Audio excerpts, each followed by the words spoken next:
Hello guys, welcome to the MySQL tutorial session 35। तो चलिए शुरू करते हैं। तो इसके पहले वीडियो में हमने देखा स्टोर प्रोसीजर के बारे में, जो स्टोर प्रोसीजर को हम नॉन पैरामेट्रिक स्टोर प्रोसीजर, उसमें हमने देखा एक सिंपल सा एग्जांपल लेके स्टोर प्रोसीजर क्या कंसेप्ट होता है, उसको कॉल कैसे किया जाता है, ये देखा। तो आज हम देखते हैं पैरामेट्रिक स्टोर प्रोसीजर। तो चलिए शुरू करते हैं।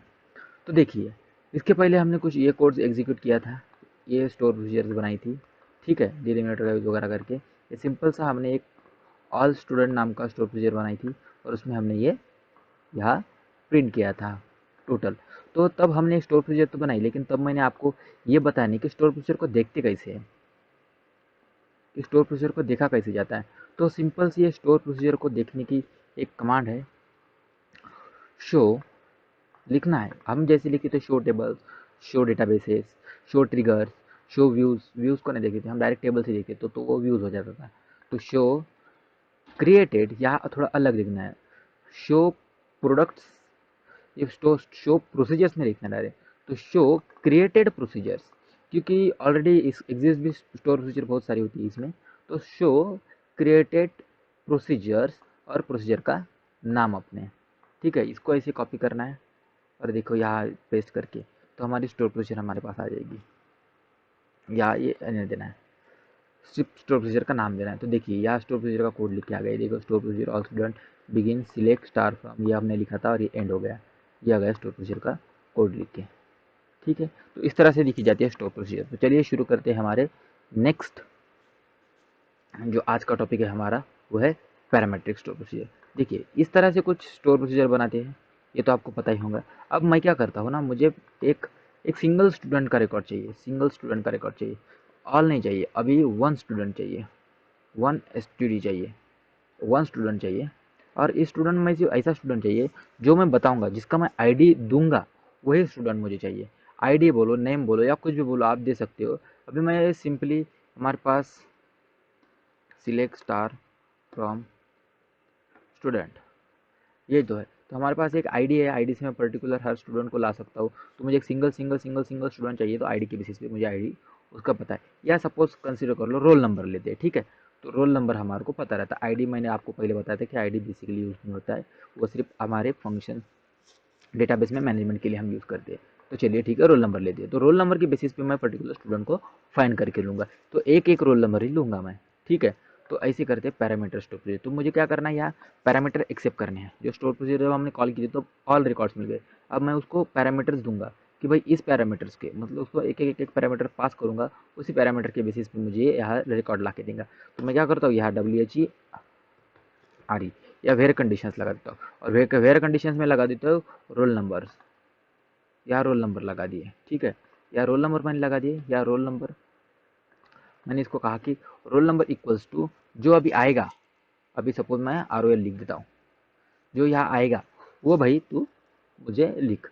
तो ये ROL है, तो ये ROL कहाँ से है भाई, तो ये ROL मुझे लेना है स्टोर प्रोसीजर के इसमें से। तो आप जैसे वहाँ लिखते हो ना, पैरामीटर जैसे पास करते हो मेथड्स को बनाते वक्त वगैरह, तो बस वैसे ही यहाँ करने हैं, ठीक है। तो चलिए मैं लिख देता हूँ यहाँ एक ROL एज इंट, ठीक है। रोल लिखा मैंने एज ए इंट। या आप मल्टीपल्स भी पास कर सकते हो, ठीक है। या आप मल्टीपल्स भी पास कर सकते हो, आपको जितने चाहिए उतने। अभी मुझे सिर्फ रोल नंबर के बेसिस पे करना है, तो भाई बस मैं तो बस रोल नंबर ही लूँगा, ठीक है। तो चलिए देखते हैं ये होता है क्या। इसके बाद हम लगे तो दूसरी एक अंदर ट्राई करके देखेंगे। तो पैरामीटर्स पास करने हैं, तो ये मैंने कर लिया। तो चलिए ये तो हो गया। अभी मुझको क्या करना है, डिलिमिनेटर को क्लोज भी करना है, क्योंकि नहीं तो फिर वो कोड एग्जीक्यूट नहीं होगा। अब मैं क्या करता हूँ, कॉल करता हूँ मेरे स्टोर प्रोसीजर। अब स्टोर प्रोसीजर का नाम क्या है मेरा, वन STD। अभी देखो मैंने इस तरह से किया तो ये बोल रहा है incorrect number of the argument of the procedure, मतलब आर्गुमेंट चाहिए उसको, चाहिए तो एग्जिस्ट वन, एक आर्गुमेंट उसको चाहिए, ऐसा कर रहा है। तो ये मुझे यहाँ मैं बताता हूँ 2013। ये देखिए हमारे पास ये रिकॉर्ड मिल गया, 2013 रोल नंबर जिसका है वो हमको मिल गया। ये है 2013 का रोल नंबर। अगर मैं यहाँ कोई तो भी गलत देता हूँ तो आउटपुट नहीं आएगा, एम्प्टी सेट आएगा। अगर यहाँ मैं कैरेक्टर देता हूँ, देखिए ध्यान दीजिए, अगर मैं यहाँ कैरेक्टर देता हूँ तो भी अननोन बोलता, और यहाँ ऐसी कैरेक्टर देता हूँ क्योंकि आपको पता है कि ऐसी कैरेक्टर देते हैं, तो ये भी नहीं लेता क्योंकि वहाँ रोल नंबर है वो एज अ इंटीजर है, तो वहाँ हमें इंटीजर ही वैल्यू पास करनी है। ठीक है, तो इस तरह से होती है पैरामीट्रिक स्टोर प्रोसीजर। और अभी चलिए एक सेकंड और एक बना के देखते हैं हम, ये थोड़ी बड़ी बनाएंगे। ठीक है, तो इस तरह से आप चाहे जितनी बड़ी अपनी स्टोर प्रोसीजर खुद बना सकते हो। इस स्टेटमेंट को मैं ऊपर लिख देता हूँ।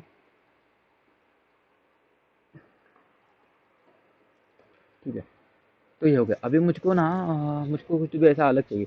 मैं 2-3 टेबल्स को मिला के ना ऐसे एक स्टोर प्रोसीजर बनाता हूँ। हाँ, अभी मैं सपोज DEPT डिपार्टमेंट, DESC। हाँ, एक काम करता हूँ, मेरे पास कितने टेबल्स है वो देखता हूँ पहले। तो PABLES टेबल, तो मैं क्या करता हूँ, क्लास नेम ना, ये क्लास नेम का हमारा टेबल क्या, DESC क्लास नेम। तो यहाँ मैंने सिलेक्ट करता, मैं select star from class name को, तो मुझे यहाँ क्लासेस लिख के आते हैं। और मैं जब सिलेक्ट करता हूँ स्टूडेंट को, तो मुझे यहाँ स्टूडेंट के नाम लिख के आते हैं। ठीक है, तो यहाँ मुझे क्लास का आईडी है, तो इस क्लास के आईडीज़ पे मैं यहाँ, मुझे अभी स्टूडेंट का रोल नंबर चाहिए, उसका नाम चाहिए और कौन से क्लास में है वो चाहिए, बस तीन तीन ही चीज़ें चाहिए। तो मैं कुछ तो भी ज्वाइनिंग लगाता हूँ, तो मैं यहाँ सिलेक्ट करता हूँ। सिलेक्ट मुझे क्या क्या चाहिए, सिलेक्ट मुझे पहले पहले तो रोल नंबर चाहिए स्टूडेंट का, पहले तो मुझे रोल नंबर चाहिए भाई, तो मैं यहाँ रोल नंबर लिख लेता हूँ। रोल नंबर के बाद मुझे चाहिए स्टूडेंट का नाम चाहिए, तो मैं लिख देता हूँ यहाँ स्टूडेंट का नाम, स्टूडेंट का नाम लिख देता हूँ। स्टूडेंट का नाम के बाद मुझे स्टूडेंट का क्लास चाहिए, तो मैं यह क्लास आईडी थोड़ा सा ले लेता हूँ यहाँ, आगे चल के हमको अभी काम में आ जाएगा, इसके वजह से क्लास आईडी ले लेता हूँ। और उसके बाद मुझे चाहिए क्लास का नाम चाहिए, ये क्लास का नाम चाहिए, तो मैं ये भी साथ में ले लेता हूँ। ठीक है, तो क्लास का नाम ले लेता हूँ। अभी मुझको ये 2 टेबल्स चाहिए, ये क्लास नेम, ये क्लास नेम क्योंकि जॉइंस लगाना है, क्लास नेम और ये जो है हमारा स्टूडेंट नाम का टेबल। तो चलिए स्टूडेंट नाम का टेबल कर, आपको पता है कि कैसा है स्टूडेंट नाम का टेबल। ठीक है, तो ठीक है, अभी मुझे क्या करना है, ये सिलेक्ट करना है, ये ये ये ये क्लास आईडी मुझे नहीं चाहिए सपोज लगे, तो मैं इसको नीचे हटा देता हूँ। अभी ये क्या करना है, मुझे ये सिलेक्ट करना है। ये 3 बात चाहिए मुझे, रोल नंबर चाहिए, उसका नाम चाहिए और क्लास चाहिए। कौन से टेबल्स में से, फ्रॉम स्टूडेंट टेबल्स में से। ठीक है, अब स्टूडेंट टेबल्स में से चाहिए, तो उसके बाद हमको क्या करना है, इनर ज्वाइन करना है, इनर ज्वाइन करना है। अब इनर ज्वाइन कैसे करते हैं आपको पता है, अगर नहीं पता होगा तो ऊपर डिस्क्रिप्शन, ऊपर मैं आई बटन में उसका लिंक आपके लिए दे देता हूँ, तो ज्वाइनिंग में आप देख सकते हो कि इनर ज्वाइन कैसे होता है। तो क्या किया मैंने, इनर ज्वाइन किया। इनर ज्वाइन मुझको किसके साथ करना है, क्लास नेम के साथ करना है। ये है हमारा क्लास नेम का टेबल, इसके साथ मुझे इनर ज्वाइन करना है, तो मैंने इसको उठाया और इनर ज्वाइन किया क्लास नंबर के साथ। और कौन से बेसिस पे किया, ऑन। ऑन अब किसके साथ किया है, मुझे अभी क्लास नेम के साथ, क्लास नेम में क्या है इसका, इसमें देखिए क्लास नेम में इसका CID है, बराबर है, और इसमें क्लास आईडी है, जो हमने लिखा है class ID equals to CID। मतलब अभी वैसे तो मुझे करने की कोई ज़रूरत नहीं है, लेकिन मैं अभी यहाँ कर देता हूँ इसके ऑब्जेक्ट यार, यहाँ देख देता हूँ एज ए स्टूडेंट S और class name as a C। तो ये हो गया C डॉट, यहाँ हो गया C डॉट, और यहाँ हो गया F डॉट। तो ये भी आपको ऑलरेडी लास्ट वीडियो में मैंने बता दिया है। तो एक काम करते हैं, मैं इसको सिलेक्ट करके देखता हूँ कि भाई मेरा आउटपुट आता है क्या, बराबर है ना। ये देखिए मुझे मिल गया, रोल नंबर मिल गया, नाम मिल गया, और एक क्लास के नाम भी मिल गए मुझे। MBA का कौन सा है, MSc का कौन सा है, MCA का कौन सा है।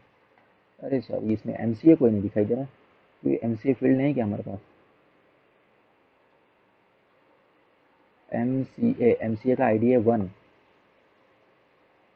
Class ID 1, 2001 2002। ये है MCA, मेरे से गलती हो गई, डेटाबेस कभी गलती नहीं करता है, हाँ ध्यान दीजिए।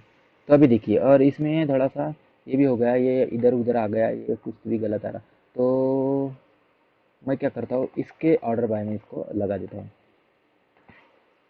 और इसके बाद मैं कर देता हूँ इसको ऑर्डर बाय मैं कर देता हूँ रोल नंबर के बेसिस पे, अब देखिए ऑर्डर में आता है।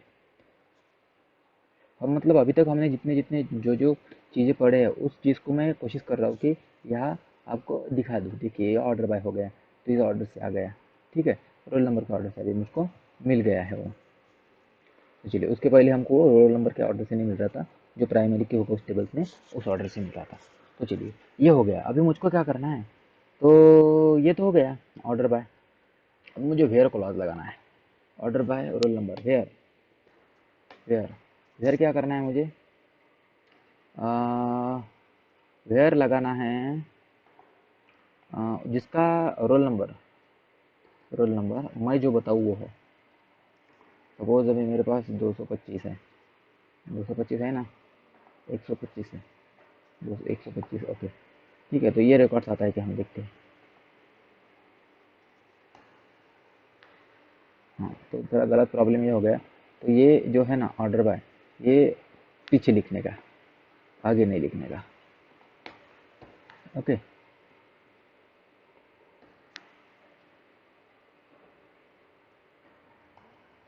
ये देखिए हमारे पास रिकॉर्ड्स आ गए। तो अब मैं क्या करता हूँ ना, अब मुझे ये नहीं बताना है, अब मैं उसको उसके क्लासेस के हिसाब से मुझे चाहिए, समझे ना, उसके क्लासेस के हिसाब से जो उसका क्लास नेम लिखा होगा वो उस क्लास के हिसाब से मुझे इन्फॉर्मेशन चाहिए। तो यहाँ से मैं उठा लेता हूँ सी नेम को यहाँ से उठा लिया, सी नेम को यहाँ कर दिया मैंने पेस्ट, और यहाँ मैं अभी सी नेम को लिखूँगा जो भी चाहिए वो, ठीक है। तो यहाँ सी नेम मैं यहाँ लिखूँगा, ये इंटीजर की जगह मैं अभी यहाँ क्या लिख दूँगा, वेर कैर लिख दूँगा, ओके, समझे कि नहीं, वेर कैर लिख दिया। अभी इसको इतना भी बताना पड़ता है कि वेर कैर तुझे कितना लेना है, लिमिटेशन कितना है तेरा। तो मैं यहाँ बता देता हूँ 10 डिजिट, मैक्सिमम 10 डिजिट का कॉल क्लास का नाम ले भाई तू, या फिर लिख दो 20 लिख देती है, ठीक है, ओके। अभी यहाँ लिखना है क्लास का नाम, अभी यहाँ सपोज CLASS क्लास लिख देता है, और इक्वल्स टू हम यहाँ लिख देते हैं CLASS, हो गया। अभी चलिए इसको करते हैं हम, ये देखिए स्टूडेंट STD बाय क्लास, ये चेंज नहीं किया था तो ये हमको एरर दे सकता था कि ऑलरेडी एग्जिस्ट है करके, ठीक है। तो ये इतना ध्यान में रखना। इसको करते हैं हम पेस्ट।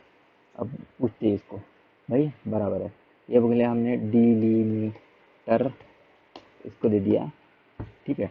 अभी कर लिया हमने कॉल करा, कॉल कौन सी स्टोर की, STD बाय क्लास, और इसमें दे दिया हमने पैरामीटर नहीं दिया, तो उसने भी बोला इनकरेक्ट है। अभी इसमें इधर हमने ये दे दिया, तो ये भी बोला अनकरेक्ट है। तो ये कह रहा है कि भाई तू मुझे पैरामीटर इसमें दे, ऐसे MCA। ये देखिए हमारे पास मिल गए MCK और स्टूडेंट्स, जो हमारे पास 4 ऑलरेडी अवेलेबल है। यह देखिए यहाँ भी 4 अवेलेबल है, ये हो गए 3 और ये हो गया एक चौथा, ठीक है। तो हमारे पास 4 और यहाँ रिकॉर्ड आ गए। तो इस तरह से करते हैं पैरामीटराइज स्टोर प्रोसीजर को कॉल, और बनाते हैं इस तरह से। कोई हार्ड फंडा नहीं है, सिंपल सा है। यहाँ हमने अभी तक जितने भी चीज़ें पढ़े उस सब का इस्तेमाल यहाँ आप कर सकते हो। अगर आपको नए नए कुछ बनाना है, जिस तरह से आपको आउटपुट्स चाहिए, जिस तरह से आपको आपके प्रोग्राम को बिल्डअप बनाना है, उस तरह से आप यहाँ स्टोर प्रोसीजर को बना के आपका कोड इसमें लिख सकते हो। मतलब एक बार आपने बना लेने के बाद आप मल्टीपल टाइम्स उसको कॉल कर सकते हो। तो चलिए मिलते हैं नेक्स्ट वीडियो में, बाय बाय, तब तक के लिए बाय बाय, सी यू।